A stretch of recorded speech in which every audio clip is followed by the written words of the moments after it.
අද මාධ්‍ය හමුව කැඳෙව්වේ අපි ප්‍රධාන වශයෙන්ම ඊටාම බරපතල නීතිමය සංශෝධනයක් කරන්න ආණ්ඩුව සූදානම් වෙනවා මේ රටේ කම්කරු නීතිය සම්බන්ධයෙන්. පසුගිය දිනක පැවැත්විච්ච කැබිනට් මණ්ඩලයේදී අනුමැතිය අරගෙන තියෙනවා මීට කලින් ආණ්ඩුව මනුෂ්‍ය හිටපු කම්කරු අමාත්‍යවේදී ඉඳද්දී රනිල් වික්‍රමසිංහගේ ආණ්ඩුව ගෙනාපු තනි කම්කරු නීතිය. මේ තනි කම්කරු නීතිය පදනම් කරගෙන ලංකාවේ කම්කරු නීතිය වෙනස් කිරීම සඳහා වෙච්ච සාකච්ඡාවක් ආරම්භ කරන්න උන් තීරණය කළා තිනවා. ඒ සඳහා උන් කමිටුවක් පත් කළා තිනවා. ඒතකොට මේ කමිටුව හරහා සාකච්ඡාවට ලක් කරන පදනම් ලියවිල්ල වෙලා තියෙන්නේ මනුෂ්‍ය නානායක්කාර හදපු තනි කම්කරු නීතිය රනිල් වික්‍රමසිංහයි මනුෂ්‍යයි හදපු තනි කම්කරු නීතිය තමයි දැන් සාකච්ඡාවට ගන්න. ඉතින් ඒ නිසා මේක අපි හිතනවා මේ රටේ වැඩ කරන පන්තිය අති විශාල ප්‍රමාණයක් මේ ආණ්ඩුවට ඡන්ද ලබා දුන්නා. විශේෂයෙන්ම අපි දැක්ක තැපල් ඡන්ද කියවද්දී තැපල් ඡන්දවල විශාල ප්‍රමාණයක් ඡන්දේ ලබා ගන්නවා ජාතික ජන බලවේගයේ. ඒ ඡන්ද ලබාගෙන ඒ උණුසුම යන්නත් කලින් ඒ උණුසුම පහ වෙන්නත් කලින් ජාත්‍යන්තර මූල්‍ය අරමුදලේ කොන්දේසියක් විදිහට රනිල් වික්‍රමසිංහලට ගෙනාපු රනිල් වික්‍රමසිංහල ඒ කොන්දේසිය යටත් වෙලා රනිල් වික්‍රමසිංහල ලංකාවේ කම්කරු නීතියට මහා සාපයක් නැත්නම් කොඩි විනයක් බවට පත් කරන්න හදන මේ තනි කම්කරු නීතිය දැන් මේ ආණ්ඩුව සාකච්ඡාවට ගන්න සූදානම් වෙනවා කියලා කියන්නේ අපි මේ රටේ වැඩ කරන ජනතාවට පැහැදිලිව අනතුරු අඟවනවා. මේක ඊටාම් බරපතල කාරණයක්. මේක සරල කොට තකන්න එපා. මේකට එරෙහිව පුජ්‍යලිකාංශ සියලුම සේවකීන්ට අපි කියනවා රාජ්‍යාංශයේ අර්ධ රාජ්‍යාංශයේ ඒ වගේම වතු ක්ෂේත්‍රයේ සියලු දිනාට වහාම මේ පිළිබඳ අවධානය යොමු කරන්න සංවිධානයකට අපි ඉල්ලා හිටනවා. අපි කැමති මේ පනතේ භයානකම් සම්බන්ධයෙන් කරුණු කීපයක් ඉදිරිපත් කරන්න දැනට. එතකොට මේ ආණ්ඩුවෙන් අපි අහනවා මේ තරම් භයානක පනතක් කොහොමද ඕගොල්ලෝ කතා කරන්න ඕගොල්ලෝ සූදානම් වෙන්නේ? ඕගොල්ලන්ට කොහොමද කතා කරන්න මේක ගැන මේක පදනම් ලීවිල්ල කරන්න දින සාකච්ඡා මොකද්ද? එතකොට මේ කම්කරු නීති ගැන මුළු ඉතිහාසය තිස්සේ JVP කී වෘත්ති සමිති කියපු කතන්දර මේ තනි කම්කරු නීති පවා ගේද්දි මේක මහා දැවැන්ත වහල් ක්‍රමයක් ඇති කරන්න හදනවා කියලා කතා කරපු අය දැන් මේ රනිල්ගේ තනි කම්කරු නීතිය, මනුෂ්‍යගේ තනි කම්කරු නීතිය කරගහගෙන යන්නේ අපි අහනවා මේ කොහොමද ඒක කරන්න කියලා. ඒ කියන්නේ මොන තර්කයට අනුවද ඒක ක්‍රියාත්මක කරන්න කියලා අපි ප්‍රශ්න කරනවා. මොකද මේ කම්කරු නීති මූලික වශයෙන් වෙනස් කර හදන දැන් ටික. පළවෙනි එක තමයි පැය 8 වැඩ දිනේ. මේක ලෝකෙ පිළිගත් එකක්.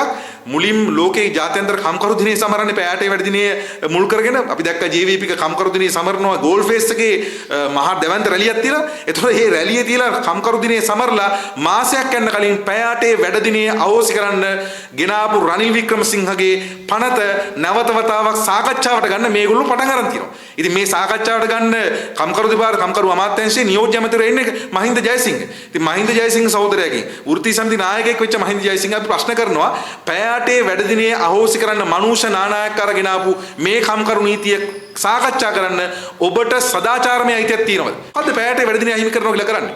ලංකාවේ කම්කරු නීතිය අනුව පැය 45යි වැඩ සතිය.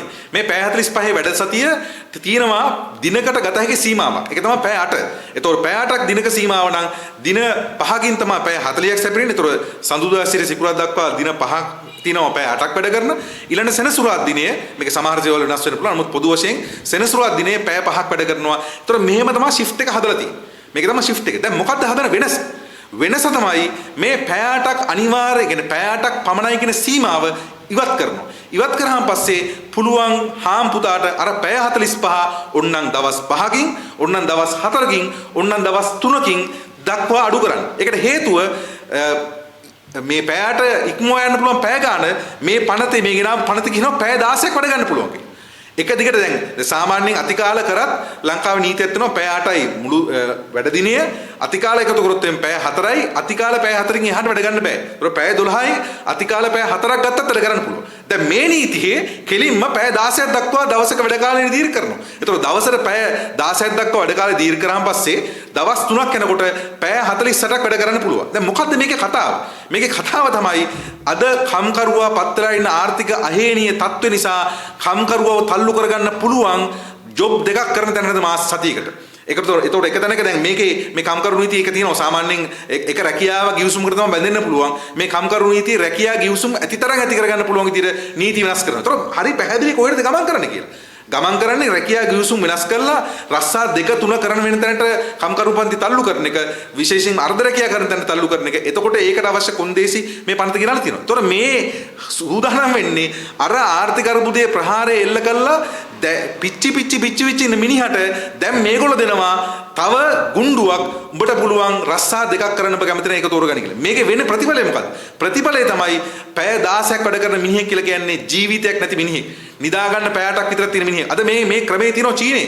අද මේ ක්‍රමේ තියෙනවා සිංගප්පූරුවේ. අද මේ ක්‍රමේ තියෙනවා දකුණු කොරියාවේ. ඔවුන්ට ජපානයේ මේ රටවල් වල ජීවිතයක් නැහැ. සමහරුන්ට සමාජ ජීවිතයක් නැහැ. සමහරුන්ට පෞල් ජීවිතයක් නැහැ. දරුවෙක් ඉන්න වෙලාවක් නැහැ. මේ සියල්ල අහිමි කළා අද මේ රටේ මේක දැනටත් ලංකාවේ නිල නොවුන විදිහට මේක ක්‍රියාත්මක වෙනවා සමහර තැන්වල. එවැනි කාරණේ මේ නීති සංශෝධනය හරහා ආණ්ඩුව ඉතාම පැහැදිලිව වෘත්තීය සමිති මේ පරණ පනතර අනුව මේ ගෙනාව සංශෝධන අනුව වෘත්තීය සමිති හදන්නත් බෑ හැදුවත් ස්ට්‍රයික් කරන්නත් බෑ කොහොමද ඒක නවත්තන්නේ දැන් වෘත්තීය සමිතියක් හදන්න සමාජිකව 7 දෙනා යුණ ආයතනයක 7 දෙනෙක් ඉන්නවා අපිට වෘත්තීය සමිතියක් හදන්න පුළුවන් මේ 7 සීමාව මනුෂ්‍ය නායකකාරගෙන ආවා මේක 100 දක්වා වැඩි කරන්න. දැන් ඒතර අපි ප්‍රශ්නික උත්තර සමහර ආයතන 100ක් නැහැ කොහොමද හදන්නේ කියලා. මේක 100 දක්වා වැඩි කරාම පස්සේ මොකද වෙන්නේ? දැන් අපි 7 දෙනෙක්ගේ වෘත්තීය සමිතිය හදපු අවස්ථාවක් තියෙනවා අපිට සමහර අවස්ථා. ඒ 7 දෙනාගේ වෘත්තීය සමිතිය හදනකොටත් යම් කිසි බලපෑමක් ආවොත් සමහර කම්කරුවෙක් ගිහිල්ලා නැත්නම් කම්කරුවෙක් මේ සම්බන්ධ හෙලි කරනවා. නැත්නම් හෙලි වෙනවා.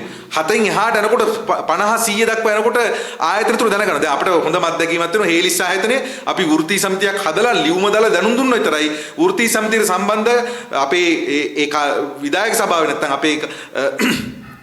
අපේ මූලික නිලධාරි මණ්ඩලයේ සියලු දෙනා රස්සාවලින් දොට්ට දාන්න හේලිස් ආයතන වැඩ කරා. ඒතකොට මේක තමයි ඇත්තට භූමිය සිද්ධ වෙන දේ. ඒතකොට මේක 100 දක්වා ගියාන් පස්සේ ඇත්තටම වෘත්තීය සමිතියක් හදන්න බෑ. හරිද? වෘත්තීය සමිතිය හදන්න හම්බෙන්නේ කියන්නේ දැනට හදලා තියෙන වෘත්තීය සමිතිය වලින් අර වෙනත් වෘත්තීය සමිතියක් හදන්න බෑ මේ නීතිය ගෙනාවොත් එහෙම. ඊළඟට වැඩ වර්ජනය කිරීමයි තියෙන්නේ. දැන් සමහර ආයතන වල දැන් අපි දන්නවා සමහර ආයතන වල උදේ රස්සාවට යනකොට මිනිස්සු රස්සාවෙන් දොට්ට දාලා. එතකොට ඇත්තටම කම්කරුවෝ හදිසි වැඩ වර්ජන කැදවනවා. තමන්ගේ එකට හිටපු සේවකයව රස්සාවෙන් දොට දැම්මම පස්සේ ඔවුන්ගේ ජීවන අරගලේ තියෙන විදිහ දන්නවා ඒ වේදනාව දන්නවා. ඒතර එකට වැඩ වර්ජන කැදවනවා. හදිසි වැඩ වර්ජන කැදවනවා. ඒ අයිතිය දැනට තියෙනවා. දැන් මේගොල්ලෝ යෝජනා කරන්නේ මොකද? වැඩ වර්ජනයක් හදවන්න දවස් 30කට කලින් දැනුම් දෙන්න ඕනේ. ඒතර දවස් 30කට කලින් අපිට තියෙන්න ඕන දිව්‍යාණය හාම් පුතා තව දවස් 30කින් මිනිස්සු 10 දෙනෙක් රස්සාවලින් දොට්ට දානවා. එතකොට දොට්ට දානකොට අපිට වැඩ වර්ජනයක් කරන්න හම්බෙනවා. ඒ නිසා අපි ඒක දැනගෙන කරන්න ඕනේ. ඒතර දිව්‍යාණයක් තියෙනවා ඒක දැනගන්න. හරිද? එතකොට මේ ක්‍රමයට වැඩ වර්ජන කරන්න හම්බෙන්නේ නැහැ. ඊළඟට වැඩ වර්ජන කරන්න කලින් මුළු සේවකයෝ ඔක්කොම කැඳවලා සභාවක් අරගෙන ඒ සභාවේ බහුතර ඡන්දේ පාස් කරගන්න වැඩ වර්ජනය. හරිද? එතකොට මේ ඔක්කොම නාටකම් නටානේ වැඩ වර්ජනය කරන්න එනකොට වැඩ වර්ජනය කරන්න හම්බෙන්නේ අර සම්මත අර යෝජනා ඉදිරිපත් කරපු මිනිස්සුන්ට රස්සාවෙන් දොට්ට දාන්න. හරිද? ඒතකොට ලංකාවේ වැඩ වර්ජන කරන්න හම්බෙන්නේ නැහැ නැවත.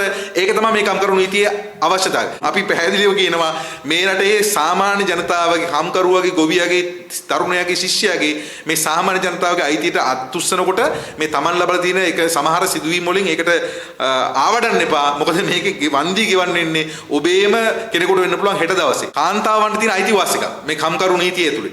දැන් සාමාන්‍යයෙන් කාන්තාවක් රාත්‍රියේ වැඩ යොදවනවා නම් අනිවාර්යයෙන්ම කම්කරු කොමසාරිස්ගේ අනුමැතිය ගන්න ඕනේ. ඒතර කම්කරු කොමසාරිස් ගාවට ගියාම කම්කරු කොමසාරිස් යම් කොන්දේසි දෙනවා. මොනවද කොන්දේසි? කාන්තාවන් රස්සාවේ යොදවනවා නම් සුපර්වයිසර් කෙනෙක් ඉන්න ඕන කාන්තාවක් විදියට. කාන්තාවන් රස්සාවේ රැකියාව යොදවනවා රාත්‍රී කාලේ ඇයට අවශ්‍ය වෙනත් කටයුතු වලට අවශ්‍ය කරන පහසුකම් සපයන්න ඕනේ. ඒ වගේම ඇයව නැත්නම් කාන්තාවන්ව ප්‍රවාහන පහසුකම් ලබා දෙන්න ඕනේ. මෙවැනි කොන්දේසි පනවනවා. දැන් මේ මනුෂ්‍ය යෝජනා කරේ මොකද්ද? මනුෂ්‍ය යෝජනා කරේ හාම් පුතා මේ කම්කරු කොමසාරිස්ගේ විමසීම කියන කෑල්ල අයින් කරන්න. ඒ නීති අයින් කරන්න. ඒක අයින් කරනවා කියලා කියන්නේ හාම් පුතා උදේට කියනවා ඔයා අද රැයට ඉන්න ලෑස්ති වෙන්න කියලා. අද රැය වැඩ කරන්න ලෑස්ති වෙන්න කියලා. එතකොට එතන කිසිම ආකාරයක රැකවරණයක් නැහැ. දැනට රජයේ විසින් දෙන කම්කරුවගේ රැකවරණ තමයි මේ ගලවන්න යෝජනා කරන්නේ. එතකොට මේක කරොත් එහෙම මේ රටේ කාන්තාවන්ගේ කම්කරුව අයිතිකම් අන්ත බරපතල තත්වයකට පිරිහෙනවා. ඊළඟට තවත් කාරණයක්. දැන් මේ කම්කරු නීතිය අවුරුදු 18ට වඩා අඩු. අය ලංකාවේ සේවයට කැඳවන්න බෑ, රැකියාවට කැඳවන්න බෑ. මේක 16 දක්වා පල්ලෙහාට දාන්න. මේකේ මොකද්ද වෙන්නේ? මේකේ වෙන්නේ ලංකාවේ ළමා ශ්‍රමයේ පිළිගන්න පටන් ගන්නවා.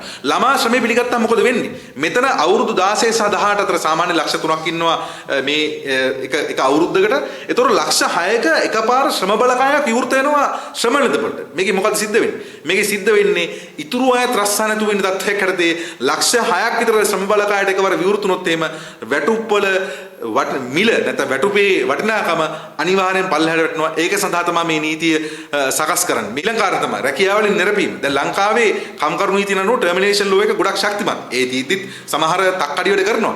මනුෂ්‍ය රනිලුවේ මොකක්ද යෝජනා කරේ? යෝජනා කරේ මේ ලක්ෂ 25 දක්වා වන්දිය මාස 3ක වැටුප් වලට සීමා කරන්න. හරිද? ඒතකොට වන්දියක් හම්බෙන්නේ ලක්ෂ 25 දක්වා. මාස 3ක වැටුප්පොළ සීමා කරන්න. ඒක මාස 3ක් හම්බෙන්නේ නැතිනොත් මාස 2ක් වෙන්න පුළුවන්, මාසයක් වෙන්න පුළුවන්. ඒක ගෙවීම සඳහා නව අරමුදලක් හදන්න ඒ අරමුදල ETF එකට තව 100ක් වැඩි කරලා ETF එක හරහා මේක ගෙවන්න. ඒ කියන්නේ දැන් කලින් නීතියට අනුව හාම්පුතා තමයි රැකියාව වලින් දොට්ට දානවනේ වන්දි ගෙවලා දොට්ට දාන්න ඕනේ. දැන් මේ නීතියට මොකද්ද? මේ නීතිය ගෙනාවේ මනුෂ්‍යලා 100%ක් වෙලා තියෙන ETF එකට තව 100ක් ඇතුළත 104 කළා ඒ අරමුදල පාවිච්චි කරලා මේ රස්සාව එළියට දාන මිනිස්සුන්ට වන්දි ගෙවන්න. මෙන්න මනුෂ්‍යලා රනිල්ල ගෙනාපු නීති. දැන් අපි අහන්නේ මේ ආණ්ඩුවෙන් ඕගොල්ලෝ ලෑස්ති වෙන්නේ මේක සාකච්ඡා කරන්නද? හරිද? අපි පැහැදිලිව ආණ්ඩුවට කියනවා මනුෂ්‍ය නානායක්කාර රනිල් වික්‍රමසිංහ ගෙනාපු මේ තනිකම් කරුණු නීති කියන්නේ තනිකර අසූචි වල. මේ අසූචි වලේ බැහැලා ඕගොල්ලෝ ලෑස්ති වෙනවා හොඳ කෑලි හොයන්න. හරිද? ආසනන් හොයන්න. අපිට ප්‍රශ්නයක් නැහැ. ජනතාවට අපි කියනවා ලෑස්ති වෙන්න කියලා.